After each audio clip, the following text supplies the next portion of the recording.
hearty welcome to Grandma's Wealth Wisdom with your hospitable hosts, Brandon and Amanda Neely. This is the only podcast for strategies to grow your wealth simply and sustainably, like Grandma used to. Without further ado, here are your hosts. Hey, I'm Brandon, and welcome to Grandma's Wealth Wisdom, where we help you break through to a smart, stable financial future with the tried and true wisdom Grandma used. And howdy, I'm Amanda. Today's episode is number 44, and we've titled it Seen, Not Heard. I just got to go back, and you're not even from Texas. Why are you saying howdy? Howdy. Because it's cool. It's a great thing to say. Okay. All right, whatever. Okay.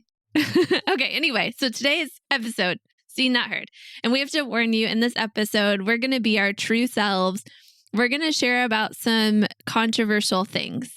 And anytime anyone chooses to talk about things like prejudice and discrimination, it's hard. And it's going to maybe ruffle some feathers, shake some boats, different things. Shake boats? It's really hard. Shake some boats? I don't know. I've never shaken a boat. Rocking. It's going to rock the boats. Yeah, there you go. Yeah. But so this is a really hard conversation to have, but it's really important. So we ask for your grace. This episode will not be perfect. We might, say some things that are not 100% accurate. We tried our best. And just remember that this is meant to be a conversation. We want to hear what you think too. This is an invitation to talk with us, to share what you think as well. And we'll even share a phone number at the end that you can do just that. And it's about something that's really important to you, Amanda. So you might have a lot more fire about it than most. I haven't really dealt with it too much for obvious reasons. But again, I'm at your side. So yeah. And I do have to say, walking alongside me with this, you've done a really great job. And I know it's impacted you because you care about me. So I think thanks for being there with me in it. And I think you'll have some really great things to share. So if you haven't guessed it already, the topic that we are talking about is about bias, prejudice, discrimination. And part of why we chose to take on this topic is because the financial industry has not by any means been innocent of those kind of biases. I mean, not too long ago, a woman couldn't even get a loan from a bank without her husband's consent. And even today, like if you just go to Google and you type in bias in the financial industry, you're going to get so many hits and you'll find out lots of information about the current biases like gender pay gaps and even AI and the algorithmic bias that even computers have. This is not something to just be pushed under the rug. It's something that's real and that impacts all of us. Yeah, and we recently watched a documentary on RBG, the notorious RBG, Ruth Bader Ginsburg, I think, who is one of the chief justices, female, and her work, regardless of where you stand on these kind of things. Watch that documentary. It's really interesting to see how far we've come as a culture, or how far we're sometimes moving backwards or whatever. It just seems we keep going back and forth. But her fight in the equality was a big one that I learned a lot from just last week. Yeah. And so the last thing kind of to say by way of introduction is that we call this Grandma's Wealth Wisdom, right? We don't call it Grandpa's Wealth Wisdom. And there's some really important reasons why we call it Grandma's Wealth Wisdom. But this idea of using what's worked for hundreds of years, but modernizing it to fit our current generation and where we're at, is this area of correcting bias, coming against discrimination, and actually maybe even having a way more equal and equitable way of treating your money and using your money and the institutions that you work with to do that and all of that. That is definitely a way that we have modernized what Grandma would have used before. So with all that kind of out there to start with, I want to tell you a little bit about my story reveal some of my own biases, some of where I come from. I'm a female. Really? I was born in 1984, and I've kind of always known that my dad really wanted a boy. They even had like cards that were, like that people like gave them with like baby shower gifts or whatever that had my boy name on there and stuff. And my dad was really pretty old school. Like he had certain arbitrary rules. Like I wasn't allowed to use the riding mower. I could use the push mower, but not the riding mower. And I couldn't use any power tools, but I could totally use a handsaw or, whatever. So I just had to work extra hard instead of like sit on the mower or have the saw do the work for me. That doesn't sound logical, actually. Well, it was his rules and we followed them and I respected them. I still do. He was a great guy. But it was my mom actually who was the one who worked and my dad who cooked and cleaned. So he wasn't actually that old school. Actually, that set up an interesting example for me. And my mom taught me those values that I could be and do whatever I wanted. My mom's the typical boomer parent, and that's, something that she instilled in me is you can do what you want if you just put your mind to it, that kind of thing. And then my dad taught me the work ethic that I needed in order to get to be who I wanted to be and to do what I wanted to do. I mean, he was a lot older than my mom, part of the greatest generation, and kind of gave me that really cool part of his generation that they worked hard for what they wanted. Yeah. And I'm grateful to have learned both things, right? Because again, your dad was old and we always think our parents are old, but your dad was actually older than most. Like he was the age of like my grandmother, actually. Yeah, he was old enough to be my grandpa for sure. Yep. So then in high school, I had a friend that I'll never forget. His name was Greg. I doubt he's ever going to listen to this, but Greg, if you ever hear this, hi.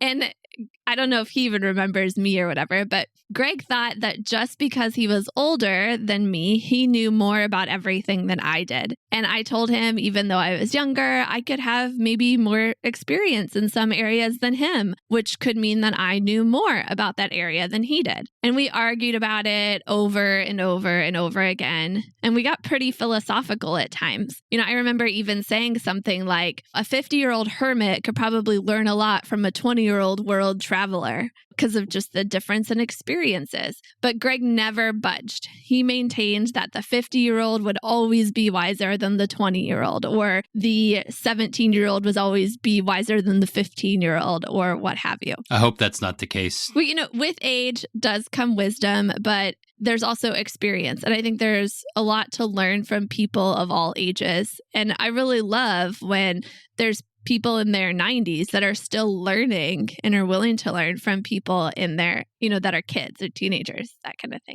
I also grew up in a Christian home, and you might not be surprised by this, but one of my favorite verses in the Bible was when a guy named Paul wrote to another guy named Timothy and said, "Don't let anyone look down on you because you're young, but set an example for the believers in speech, in life, in love, in faith, and in purity." And if you want to look it up, it's 1 Timothy 4:11. And these words really stuck with me. Don't let anyone look down on you because you're young, but, set an example, like be who the older people can learn from, right? But the problem with this verse is that he wrote it just 2 chapters after he wrote some passages about women that are super controversial. And the church that I grew up in and literally was born going to and continued until I left for college, they had a pretty conservative interpretation of those passages about women. And then when I got to college, I ended up finding a church that had a less conservative interpretation of those passages. And actually, the year Brandon and I got married, that group of churches that we were part of came out with a statement that effectively took any and all ceilings off of women and their leadership within the church. Not without controversy, not without different interpretations of what that means, but they basically said there's no ceiling. But my actual interactions with some of the male leaders in that church told me a different story. There was one male leader that actually said to me these words, and I quote, "You talk too much for how young you are." And I don't know if this is because I was a woman, because I was young, but he literally said that You talk too much for how young you are. And then a few months later, another male leader told me that exact same phrase. You talk too much for how young you are. And my only explanation is that those two leaders had had a conversation about me, and the one had said those exact words to the other one. And so they just repeated that phrase. Now, granted, you're listening to me talk right now. You know, I do talk. I do share my opinions when I'm asked for them. And I have kind of always thought that we're all equals and everyone has a right to share their thoughts and listen to others' thoughts as well, no matter their age, no matter their gender, that's part of what it means to be in relationships with people, right? But I was 21 when I first heard those words. You talk too much for how young you are. And I'm a little ashamed to admit it, but literally the rest of my 20s were a quiet decade, especially when I was around older men. Except for me, because I am a little older than you. That's true. Yeah. Yeah, when we were dating, Amanda heard those words, you talk too much for how old you are. And I remember how young you are. And I remember how much they impacted her then and for a long time after. It took a lot of, I'd say, healing and development herself and getting away from some of those people that said that and having different voices speak into her. And the hard truth is that my story isn't unique. I think each female, each young person, we all have stories like this. And I totally admit I've got a lot of privilege too. I'm white, I'm heterosexual. I can't even imagine the deeper bias and prejudice that others experience day in and day out. But this is why I love the work that I do now. I mean, we get the honor to work with lots of people who would not have access to the type of work we do just a few decades ago, maybe even a decade ago. And I know my parents never had a financial professional to help them with their strategy. Even something as simple as life insurance wasn't widely promoted in the African American community for generations, right? I still talk with neighbors here in Chicago where no one in their family has life insurance because it hasn't been promoted. There aren't even financial institutions active in their community working with them to improve their financial paths. One quick thought here. Religion and money are often very divisive, especially when combined. When you combine religion and money, oh my gosh, the Twitter comments and Facebook comments are going to be insane. Who knows? And even though we come from a Christian background, we love working with clients of all different faiths and beliefs. I think that's where you come at for us, a different approach. But even within the Christian tradition, there's a lot of variety. We've had the honor to learn lots about how others view money based on their background. And I think we're continuing to learn lots about how to change or how to be more empathetic or, I don't know, just educational, and knowing that there's a lot of things that we think about money or culture that are sometimes not even true. It's just because it was handed down to us. Yeah. Grandma always said, eat your vegetables. She loved making home-cooked meals with healthy food and from-scratch desserts. Would you create a diet of fast food or cookie-cutter financial products that made you fat and bloated with fees? Or would you like wholesome, time-honored wealth strategies served with balance and trust? Get started with your healthy money planning by downloading Wholesome Wealth Recipes. Your Moolah cookbook is waiting for you at grandmaswealth.com. So what do we do? What is it that helps reverse these biases and prejudices besides just having conversations about it? I mean, I think conversations are really great, but they're not the end all be all, right? You actually have to seek out improvements.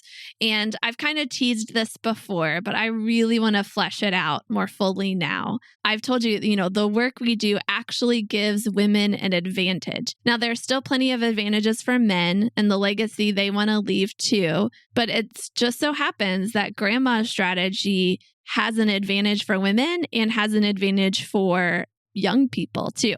So we're going to go through 4 ways, or actually 3 ways, and then kind of a halfway, 3.5 ways that grandma's strategy is awesome and gives an advantage for women and or for people who are young. So you want to give us number 1, Brandon? Yeah, so grandma's strategy uses uninterrupted, keyword uninterrupted, compound interest.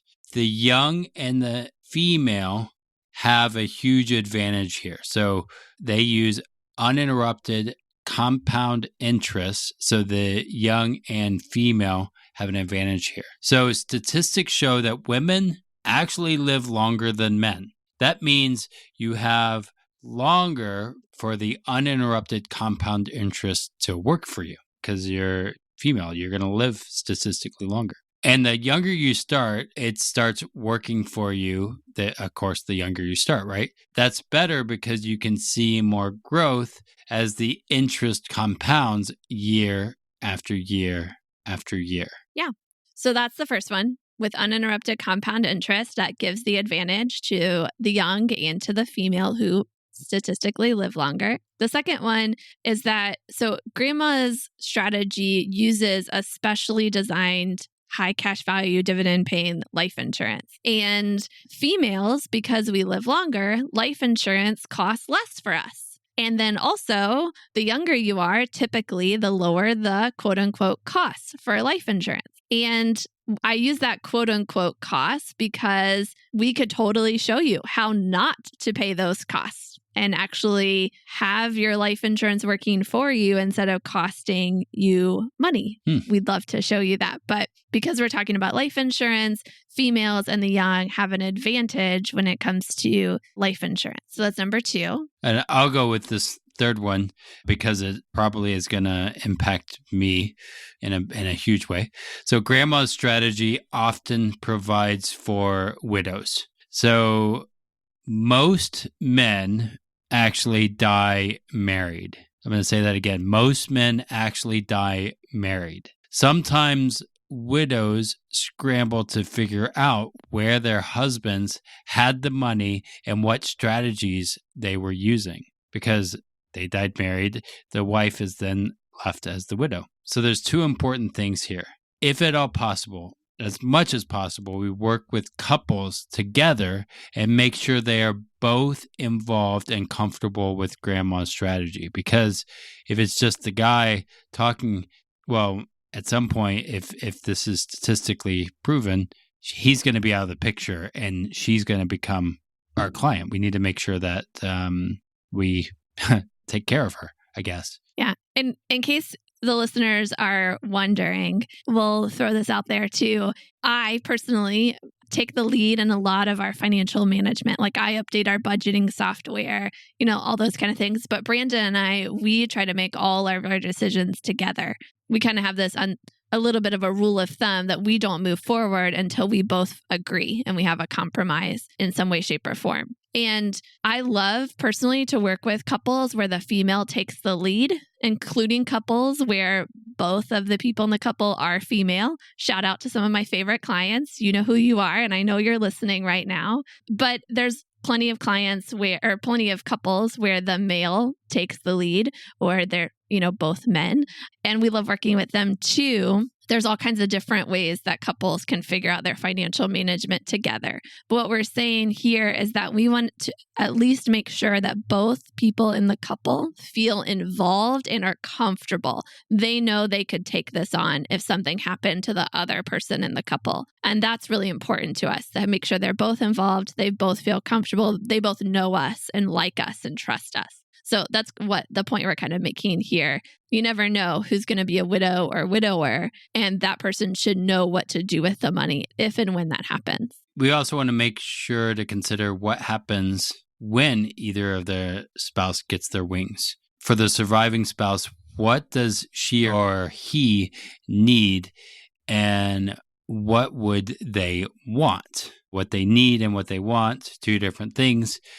And we're also looking at taxes. What are taxes going to look like whenever that person graduates?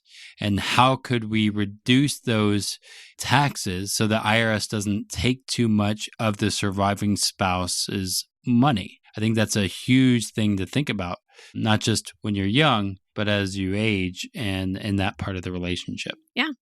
So that's number 3. Grandma's strategy often provides for widows. And then I want to just add this extra little thing. That's a pretty big thing, actually, that grandma's strategy is also great for those who are single ladies, single men. It's a great thing to be thinking about. We have several single people who are clients, and they seem to love the strong foundation that grandma's strategy gives them. That from that foundation, they can launch into whatever their dreams and goals are. They can, take risks in certain ways, whether it be starting their own business, buying their first home, building a real estate portfolio, or adopting a child while remaining single. Whatever it is, what we see many times with single people is that this gives them a nice solid foundation that then can help them reach to the stars for whatever those dreams and goals are. And we could go on and on with a lot more things. Be sure whenever you talk to us to ask us how grandma's strategy aligns your money with your values and many other ways. We would love to share those with you. But for now, let's bring this home. Let's wrap it up. I lost my voice for a while, and I'm glad I have it back now. And I've chosen to stand up for what I believe in, equality and equity for all. And I love that I'm using a strategy that benefits women and the young. And I also love that I get to talk with people.